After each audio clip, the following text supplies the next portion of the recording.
What's up guys, welcome back to today's vlog. This is Indus Mustan and you are watching Crazy Medic. So नहीं actually this channel is crazy tutor. ये channel मैंने बनाया था ताकि मैं 8 से लेकर के 12 तक के बच्चों को गाइडलाइन दे सकूँ कि कैसे पढ़ना है, क्योंकि जब मैं 10th में था या मैं जब 8 में था तो मुझे काफ़ी क्यूरियोसिटी होती थी कि कैसे पढ़ना है, कैसे करना है। सो मुझे लगा कि I should share the information, ताकि आई गेस कि सेम क्यूरियोसिटी उन लोगों में भी होती होगी। तो मैं सोचा कि उन लोगों को कैसे गाइड करूं, पर एक्चुअल में वो चीज़ हो नहीं पाया क्योंकि मेरा शेड्यूल थोड़ा सा अलग दिशा में चला गया, जो कि मेरे लिए काफ़ी बेहतर है। I am going to do today is I am going to represent vitamins. सबसे पहले हम ये जानते हैं कि विटामिन जो शब्द है इसका जन्म कहाँ से हुआ और कैसे हुआ और क्यों हुआ, यानी विटामिन के बारे में हम पढ़ते ही क्यों हैं, विटामिन हमारे सिलेबस में आया ही क्यों।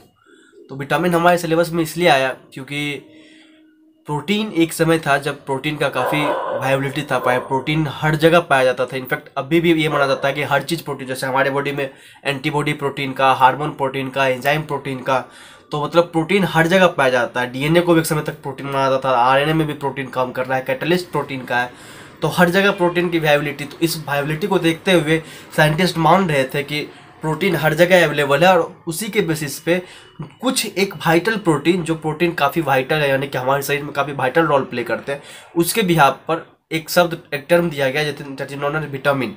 विटामिन का एक्चुअल टर्म उस समय के अकॉर्डिंग था वाइटल अमाइन, यानी वाइटल और अमाइन को मिला करके जो शब्द बनाया गया था उसको कहते हैं विटामिन।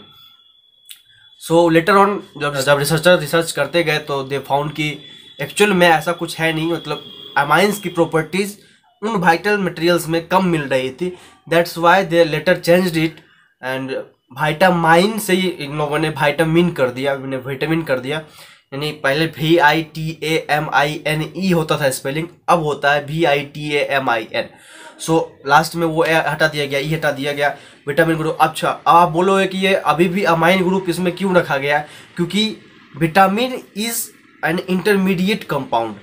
विटामिन प्रोटीन और इंजाइम के बीच का मटेरियल है। अगर आप इन प्रोटीन के बारे में प्रॉपरली नहीं जानते हो, अगर आप इंजाइम के बारे में प्रॉपरली नहीं जानते हो, अगर आप कैटलिस्ट के बारे में प्रॉपरली नहीं जानते हो, तो विटामिन्स को समझने में, विटामिन्स के फंक्शंस को समझने में आपको प्रॉब्लम आएगा। हालांकि विटामिन बेसिकली कुछ है नहीं, सबके बारे में ऑन एन एवरेज हमारे टॉपिक में तो यही है कि सबके बारे में सिर्फ नाम जानिए, सबका काम जानिए, सबकी डेफिशिएंसी जानिए एंड यू आर ओवर। लेकिन अगर आप प्रॉपर विटामिन की फील लेना चाहते हो तो in that case you will have to go for the better knowledge of protein and better knowledge of enzyme as well. So I will try to cover in coming lecture कि मैं enzyme पे भी videos बनाऊँ and vitamin protein पे भी video बनाऊँ, ताकि आपको ये चीज़ कंबाइंड एक्चुअल में फील हो जाए जैसे कि मुझे फील हो रहा है अभी।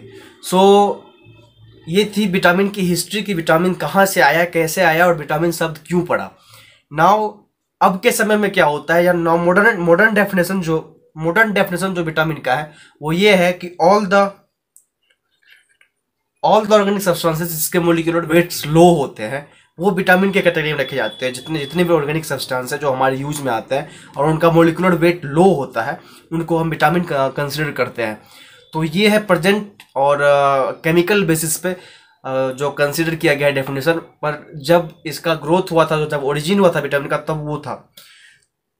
Now vitamin could be essential, could be non essential, could be essential for one organism and could be non essential for the other organism. now essential और non essential से मेरा मतलब है कि essential वो विटामिन होते हैं जिनको हमारा शरीर नहीं बना पाता, यानी जिसको हमें बाहर से लेने की ज़रूरत पड़ती है ताकि हम अपने शरीर के वाइटल फंक्शंस को कंटिन्यू कर सकें। एंड नॉन एसेंशियल वो विटामिन होते हैं जिसको हमारा शरीर खुद बनाता है, तो हमें उसे बाहर से लेने की ज़रूरत नहीं पड़ती है। So now there is a big difference to understand कि नॉन एसेंशियल क्यों होता है और एसेंशियल क्यों। जैसे कि विटामिन सी जिसकी वजह से स्कर्वी कॉज होता है। सो विटामिन सी, जैसे कि विटामिन ह्यूमन और गिनिया पिग में एसेंशियल है, जिसको कि हमको बाहर से लेना पड़ता है, बार बार लेना पड़ता है। लेकिन कैट, रैट और डॉग, कुत्ता बिलाई और चूहा में इन विटामिन की जरूरत नहीं पड़ती, दे सिंथेसाइजेस देयर ओन सेल्फ, तो उनको विटामिन सी की जरूरत बाहर से लेने की नहीं पड़ती है, इसलिए उनके लिए वो विटामिन नॉन एसेंशियल हो गया। हमारे लिए वो विटामिन एसेंशियल हो गया क्योंकि हमारा बॉडी उसको क्रिएट नहीं कर रहा है। हाँ, कुछ विटामिन है जिसको हमारा बॉडी भी क्रिएट करता है, जैसे कि विटामिन बी और vitamin E.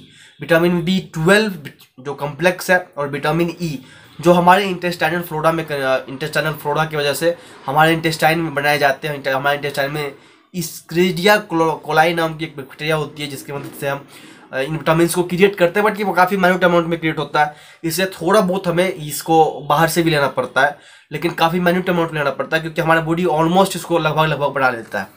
Vitamin are synthesized by the micro organism, जो कि हमारे इंटेस्टाइन में पाया जाता है, या फिर बाहर भी इन्वायरमेंट में जो माइक्रो ऑर्गेनिज्म होते हैं उनके द्वारा पाया जाता है, फिर प्लांट्स के द्वारा बनाया जाता है, लेग्यूम्स के द्वारा बनाया जाता है, मीट के द्वारा बनाया जाता है। तो ढेर सारा जगह है जहाँ से हम विटामिन को पा सकते हैं, डिफरेंट विटामिन को। सो this was all about vitamin. हम विटामिन को पढ़ते हैं, विटामिन का जन्म क्यों हुआ और विटामिन हिस्ट्री से प्रेजेंट तक क्यों चल रहा है। So this was all. If you find this video interesting, helpful, please like the video and subscribe the channel. Keep the bell icon on to get more up to date with the next uploads. And बहुत जल्द मैं इसी video को आगे continue करने वाला हूँ। सो या जो विटामिन का है वो ये है कि ऑल हिस्टिडीन, अभी इंट्रो चल रहा है तो इंट्रो में तो तत्काल में बता देता हूँ। जैसे हिस्टिडीन प्रोटीन होता है, हिस्टिडीन तो प्रोटीन में आता है, नहीं सॉरी विटामिन में नहीं आता है ना। तो